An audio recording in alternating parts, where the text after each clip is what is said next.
Structure cristalline et structure amorphe, deuxième année du cycle collégial, géodynamique interne. On appelle cristallographie la science qui étudie la formation, la forme et les caractéristiques géométriques des cristaux. Quand les conditions sont favorables, chaque élément et chaque composé chimique tendent à cristalliser selon une forme définie et caractéristique. C'est la première question que se posent les chimistes lorsqu'ils étudient un matériau solide. Ce dernier est cristallin quand il y a un arrangement ordonné des atomes. Il est amorphe quand les atomes qui le composent sont désordonnés.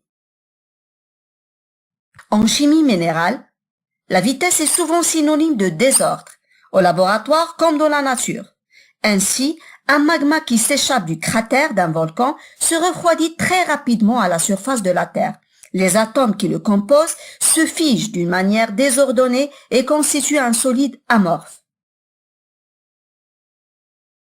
En revanche, un magma qui remonte lentement vers la surface de la Terre se refroidit pendant plusieurs centaines de milliers d'années. Les atomes qu'il contient se mettent alors en ordre dans différentes phases solides, cristallines, appelées minéraux. L'assemblage de ces minéraux constitue les roches. Par exemple, le quartz, le mica et le feldspath constituent le granit.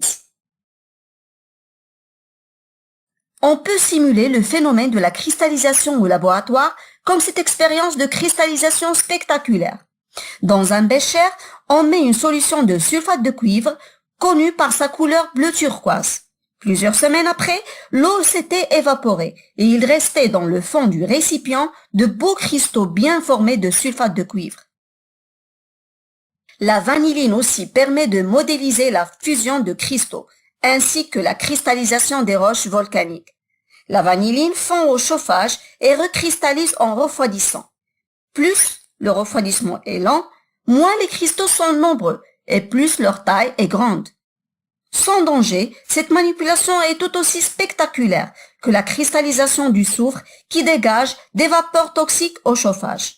Chaque élève peut observer ces phénomènes en réalisant lui-même ses expériences.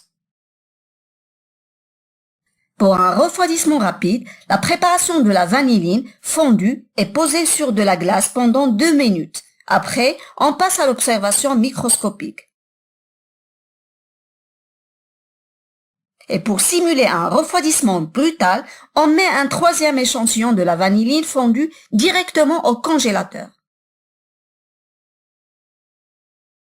Qu'en conclusion, refroidissement lent, on obtient de phénocristaux et absence de pâte vitreuse, et c'est le cas des roches plutoniques à texture grenue. Refroidissement rapide, on obtient des cristaux de petite taille immergés dans une pâte vitreuse, c'est le cas des roches phyloniennes et volcaniques à texture microlithique, par exemple le basalte. Le refroidissement brutal a empêché la formation des cristaux, et dans ce cas on obtient juste une pâte vitreuse comme la pierre ponce.